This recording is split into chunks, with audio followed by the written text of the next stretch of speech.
오늘 여러분과 더불어서 함께 살펴보실 우리 하나님의 말씀의 제목은 세상을 구원하라 하신 우리 하나님의 그 뜻을 주제로 삼고 하나님 말씀 상고해보는 시간 갖도록 하겠습니다. 이 세상 70억 인구가 이 지구촌 안에 살고 있는 시대가 되었습니다. 참으로 지구촌이라고 말할 만큼 이제 나라와 나라 사이가 많이 가까워졌고 거리도 많이 지금 좁혀졌습니다. 지구라는 존재는 창조시로부터 지금까지 변함이 없습니다만 교통수단의 그 발달로 그동안 또 멀었던 대륙을 더욱더 가까이 이렇게 당길 수 있는 그런 시대에 우리가 지금 살고 있습니다.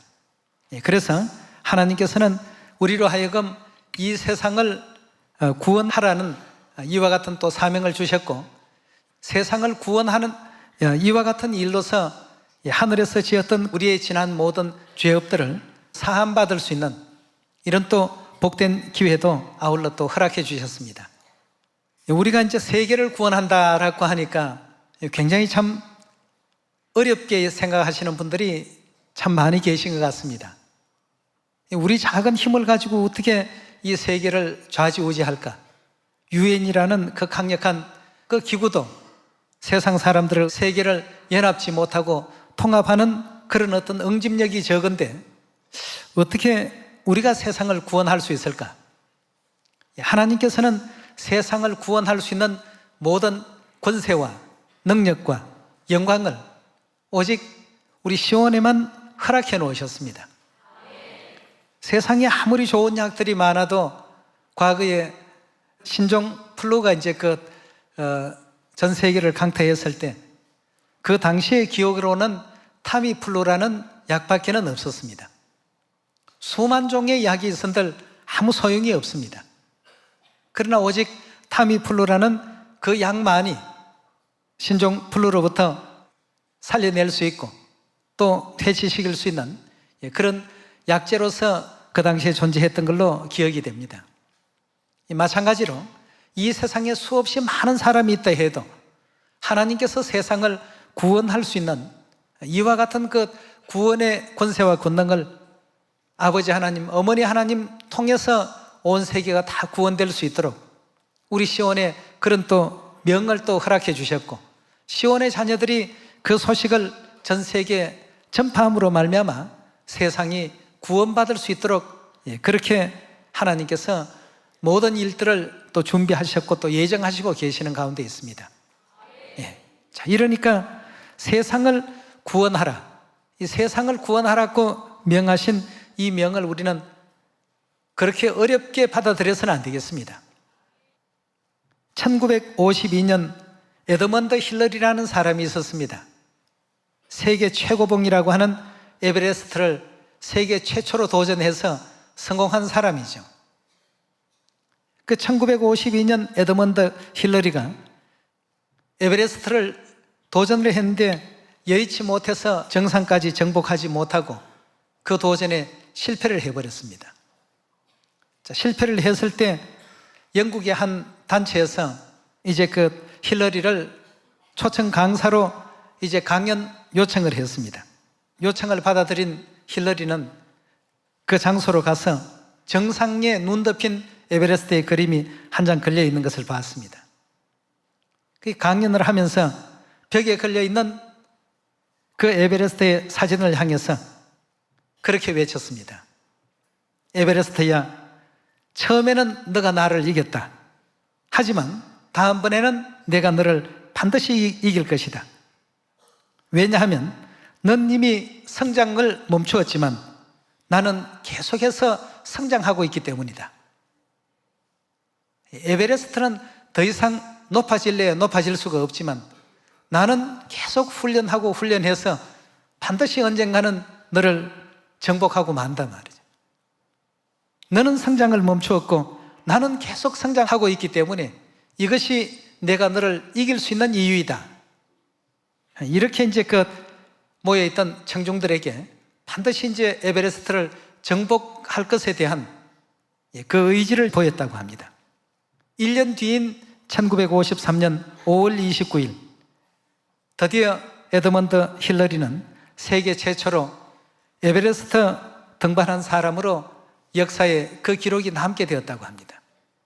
여러분, 온 세계는, 이 지구는 45억 년 동안 그대로입니다. 하나도 성장하지 않고 있습니다. 그러나 우리 시온의 가족들은 어떻습니까? 계속 지금 늘어나고 있고 매년 또 늘어나고 있지 않습니까? 예. 지구야, 너는 성장을 멈추었지만 우리는 계속 자라나고 있다. 반드시 이 복음이 어떻게 되겠습니까? 예. 우리가 영적인 성장 속에서 승리할 수밖에 없는 이와 같은 분명한 또 이유가 있기 때문에 하나님께서는 이렇게 이제 우리에게 복음을 맡기시고 부탁해 놓으셨습니다. 옛날에 한번 코끼리에 대한 얘기도 여러분들에게 말씀을 한번 드렸던 적이 있는데요. 어떤 사람이 동물원에 보니까 어미 코끼리는 가느다란 줄에 그 다리를 묶어 놓고 새끼 코끼리는 아주 굵은 줄에 그 다리를 묶어 놨더랍니다. 참 보니까 그 이상하지 않습니까? 어미 코끼리는 굵은 줄로 묶어야 되고 애기 코끼리는 가는 줄로 이렇게 묶는다 하더라도 어미보다는 힘이 더 약할 것인데, 그래서 이제 그 조련사에게 그 연유를 물어보니까 어미 코끼리는 가는 줄로 묶어 놓은 이유가 어릴 때는 밖으로 뛰쳐나가려는 야성의 어떤 그 기질들이 있기 때문에 묶어 놓으면 그냥 있지를 않는답니다. 몸부림을 치고 발버둥을 치고 우리 밖으로 뛰어나가려고 온갖 어떤 그 노력들을 다 하기 때문에, 그러나 그것이 해도 안 된다라고 하는 어떤 생각이 들 때까지 굵은 줄로 이제 어릴 때는 묶어 놓는답니다. 그러다가 그것을 코끼리가 포기할 점에 이제 가는 줄로 묶어 놓는데, 가는 줄로 묶어 놓으면 코끼리는 줄에 묶여 있다는 그 사실만으로도 밖으로 뛰쳐나갈 그런 생각을 전혀 하지 않는답니다. 다시 말해서 포기죠. 포기를 해버린다는 겁니다. 우리는 지금 하나님께서 세상을 구원하라, 내가 너희에게 하늘의 모든 권세와 영광과 우리에게 필요한 모든 것을 하나님께서 다 지원을 해주겠다, 필요한 것을 다 허락하시겠다고 하시는데도 우리는 그 에드먼드 힐러리와 같은 도전하려는 어떤 생각보다 해보니까 안 되더라, 아파트는 뭐 이런 것이 문제고 저런 것이 문제더라, 문제점만 쫙 열거를 하면서 안 되더라 하는 쪽에서 포기를 해버리게 되면 충분히 할 수 있는 힘을 가졌음에도 불구하고 이제 어미 코끼리는 가는 줄로 묶은 이유가 바로 이제 이유와 마찬가지로 포기한 사람에게는 작은 어떤 걸림돌만 있어도 더 할 수 있는 어떤 일들도 전부 포기하게 된다는 것입니다. 그래서 오늘 여러분과 저는 세상을 구원하라, 이 세상은 성장을 멈추었지만 우리는 어떻습니까? 계속 지금 성장하고 있습니다. 지구야, 너는 성장을 멈추었지만 지구촌 안에 있는 우리 시온은 날로 달로 자라고 있다. 그러니 어찌 너가 나를 이길 수 있겠느냐? 이런 어떤 마음을 가지고 하나님께서 맡겨주신 이 복음에 모두가 한번 일어나서 동참해 볼 수 있는 여러분과 제가 꼭 되길 바라겠습니다. 할 수 있기 때문에 하나님께서는 우리에게 시키신 것입니다. 할 수 없는 일을, 도저히 우리가 상상할 수 없고 해낼 수 없는 일을 맡기시는 그런 무모하신 또 무자비하신 그런 하나님은 결코 아니십니다. 우리 마태복음 28장을 한번 열어서 세상을 구원하라 명하신 그 거룩하신 분부를 다시 한번 마음에 각인시켜 보도록 합시다. 16절의 말씀 함께 보시겠습니다. 11 제자가 갈릴리에 가서 예수의 명하시던 산에 이르러 예수를 배웁고 경배하나 오히려 의심하는 자도 있더라. 예수께서 나와 일러 가라사대 하늘과 땅의 모든 권세를 내게 주셨으니 하늘과 땅의 모든 권세를 가지고 계신 그리스도께서 분부하신 일입니다. 오직 이 일은 우리만이 할 수 있는 일이지 세상 그 어떤 종교단체도, 세상 그 어떤 국가도, 세상의 그 어떤 조직의 그 힘으로도 또 어떤 사람의 인력으로도 할 수 없는 일입니다. 오직 하나님께서 하나님의 자녀들에게만 분부하시고 부탁하신 일이기 때문에 19절입니다. 그러므로 너희는 가라고 했습니다. 어떠함으로 가라고 했냐면 하늘과 땅의 모든 권세를 내가 손에 잡고 있으니까 너희는 가라. 이 하늘과 땅의 그 권세를 통해서 너희를 다 지원하고 도울 것이다 말이죠. 19절의 말씀 다시 봅니다. 그러므로 너희는 가서 모든 족속으로 제자를 삼아 아버지와 아들과 성령의 이름으로 세례 즉 침례를 주고 내가 너희에게 분부한 모든 것을 가르치고 지키게 하라고 했습니다. 하나님께서 분부하신 것을 가르쳐야지 여기에 우리가 다른 것을 가르치러 가서는 아니 되겠습니다. 다시 말하면 거룩한 영적인 심부름을 우리에게 또 사명으로 맡겨주지 않았습니까? 예. 그렇게 하게 될 때에 20절에 다시 봅니다. 내가 너희에게 분부한 모든 것을 가르쳐 지키게 하라. 볼지어다 내가 세상 끝날까지 너희와 항상 함께 있으리라 하시더라고 했습니다. 항상 있으면서 하늘과 땅의 모든 권세를 너희로 하여금 대행케 지금 하고 있으니까 아무 염려하지 말고 이와 같이 복음을 전파하라고 했습니다. 하나님의 목적은 전도라는 이와 같은 매개를 통해서 하나님의 자녀들을 영적인 왕같은 제사장으로 연단하시고 또 성장시키고자 하시는 뜻이 계신 것이지 전도 그 자체가 하나님께서 하시면 금방 하시죠. 애굽에서 내렸던 10가지 재앙처럼 그 뭐 6월절 권능 하루만 딱 보여주셔도 아 6월절 안 지키면 저렇게 되구나 금방 알 수 있는 일을요. 그러나 결국 우리가 이제 성장하기를 하나님께서는 바라시는 겁니다. 우리가 또 하나님의 권능을 맛보기를 바라십니다. 우리가 또 하나님께서 함께하고 계신다는 것을 깨닫기를 바라시는 것이죠. 그래서 이 전도라는 이 주제와 세계를 구원하라는 대명제를 우리 자녀들에게 또 맡겨주시고 허락하셨으니까 오늘부터 우리 모두가 그런 생각을 해봅시다. 지구야, 이제까지는 내가 너한테 밀렸지만 이제는 내가 너를 이길 것이다. 너는 이미 성장을 멈추지 않았느냐? 45년 동안 멈추고 있지 않느냐? 그러나 우리 시온은 계속 성장하고 자라고 있단 말이야. 조금만 기다려라. 내가 간다. 이런 어떤 믿음의 마음을 가지고 우리가 복음을 전하게 된다면 사도 바울과 같이 내가 이제까지 내게 맡겨진 사명 내가 다 마쳤다. 그들이 듣든지 아니 듣든지 나는 다 전했고 그 모든 것은 하나님께서 그들의 어떤 결정에 전부 맡겼을 뿐이시다. 이제 후로는 나를 위해서 의의 면류관이 예비되어 있다.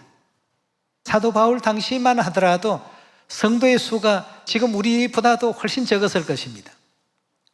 그런 수를 가지고 전파를 하려고 하니까 한 사람이 전해야 될 어떤 그 사명의 수가 얼마나 많았겠습니까? 그러나 지금은 우리 시온에 하나님께서 하늘의 뭇별과 같이 많게 해주셨습니다. 이 자녀들이 전부 나누어서 그렇게만 하게 된다라고 한다면 이제 정말 짧은 시간 내에 다 끝날 수도 있고 70억 인구 한 사람도 지금 안 들은 입장에서 시작한다 하더라도 금방 끝낼 수 있는 이와 같은 역사입니다.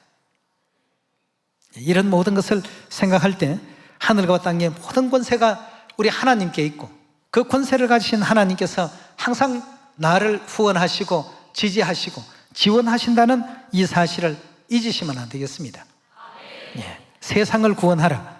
이 큰 타이틀을 볼 때 모든 사람들은 야, 세상을 어떻게 다 내가 구원하지?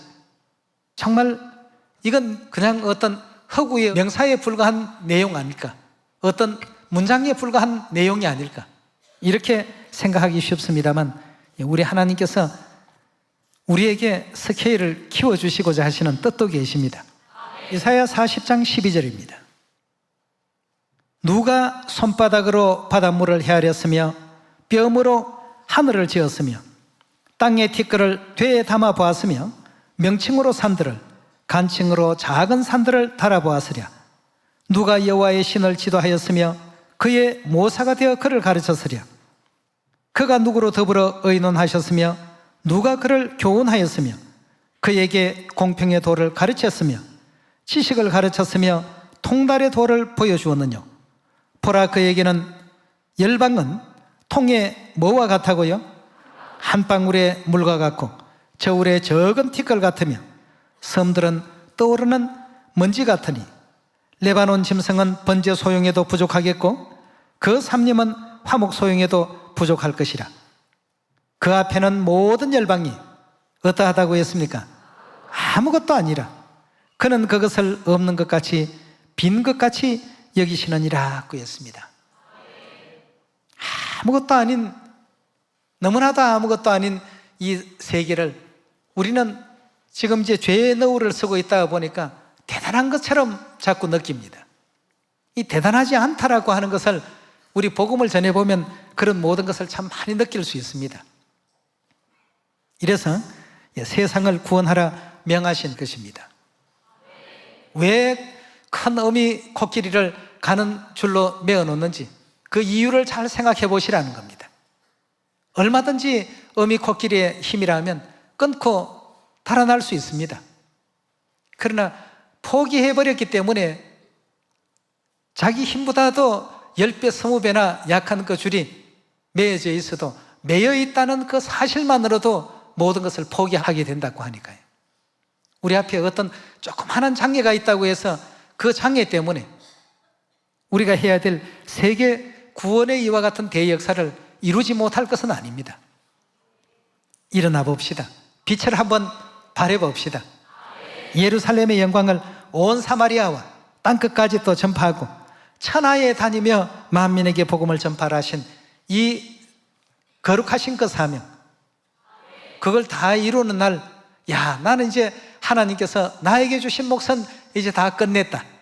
이제 후로는 나를 위해서 의의 면류관만 예비되어 있다. 이런 자부심을 한번 가질 수 있는 여러분과 제가 되시길 바라겠습니다. 마가복음 16장 15절입니다.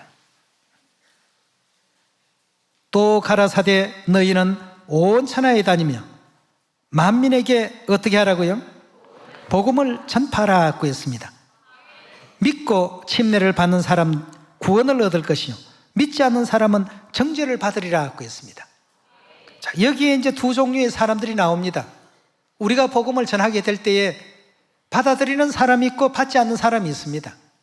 그럼 받는 사람의 결과는 구원이요 받지 않는 사람에게는 정죄라는 이와 같은 그 결과가 그들에게 주어지게 될 것입니다.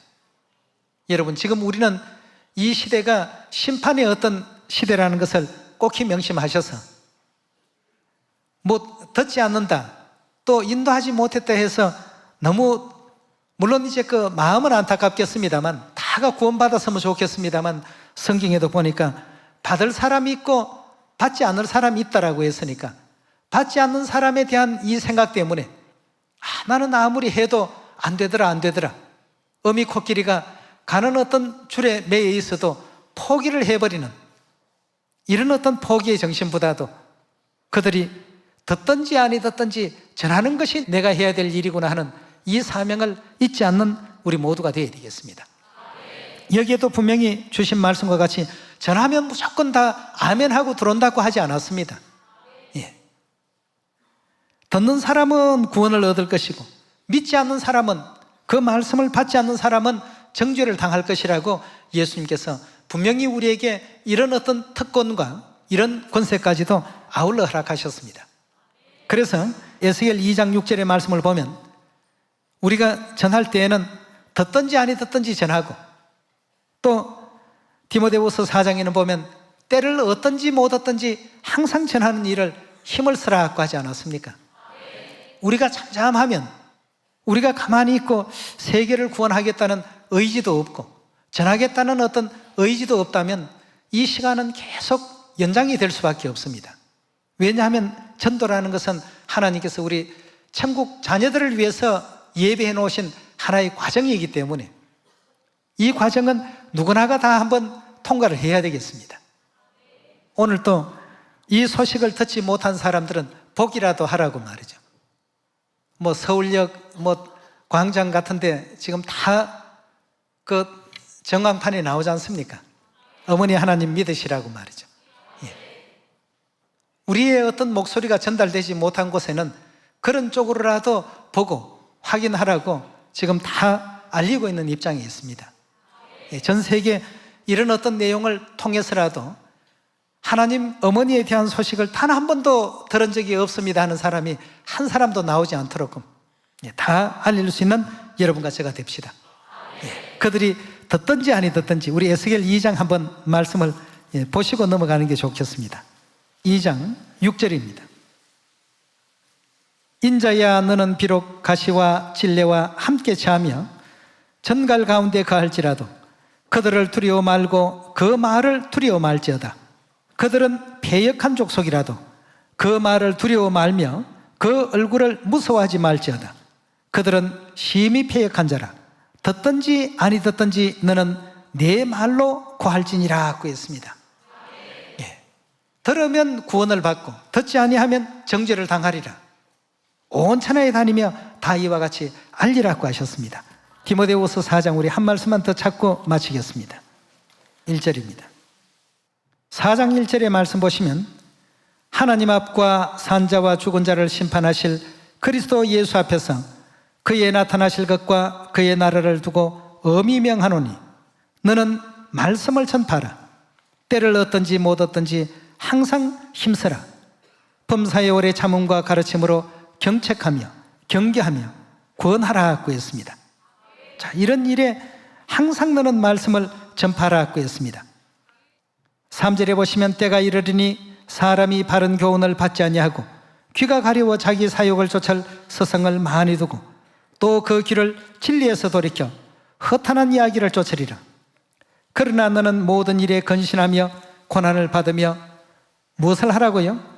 전도인의 일을 하며 내 직무를 다하라. 관제와 같이 내가 벌써 부험이 되고 나의 떠날 기약이 가까웠도다. 내가 선한 싸움을 싸우고 나의 달려갈 길을 마치고 믿음을 지켰으니 이제 후로는 나를 위하여 의의 면류관이 예비되었으므로 곧 주 의로우신 재판장이 그날에 내게 주실 것이니 내게만 아니라 주의 나타나심을 사모하는 모든 자에게니라. 여러분, 우리 모두는 할 수 있습니다. 할 수 있는 일을 하나님께서 주셨는데 계속 지구가 해마다 면적이 몇십 배로 이렇게 넓어지고 또 그 몇십 배 넓어진 만큼의 인구가 매년 이렇게 늘어나고 하는 그런 어떤 추세가 아닙니다. 우리가 이와 같이 하게 된다라고 한다면 얼마든지 이 복음은 금방 매듭이 지어질 수 있습니다. 하나님께서는 우리 모두가 다 그렇게 하기를 바라시고 이사야 60장의 말씀과 같이 전부 일어나라. 일어나서 빛을 비추라. 뭐든지 도와주신다고 했으니까 그 하나님의 말씀을 믿는 믿음을 가지고 우리 모두가 우리에게 부탁하신 하늘 어머니를 또 전하시고 어머니를 전하게 되면 어둠이 물러가고 만민에게 덮였던 캄캄함이 전부 그 베일이 벗겨지게 되어 있다고 했습니다. 우리가 하는 일이 아니고 우리는 그렇게만 하라 하신 심부름을 하는 것입니다. 그들이 듣든지 아니 듣든지 열심히 또 전가하고 전파해서 세계인들로 하여금 모두가 아버지 하나님 예루살렘 하늘 어머니를 주목하고 시온을 주목할 수 있는 이런 영광스럽고 은혜로운 한 해가 될 수 있도록 우리 모든 시온의 자녀들이 아버지 어머니 말씀에 순종하고 또 따를 수 있는 귀하고 복된 한 해가 되길 바라겠습니다. 오늘 이 말씀을 내길 바라면서 말씀 마칩니다. 감사합니다.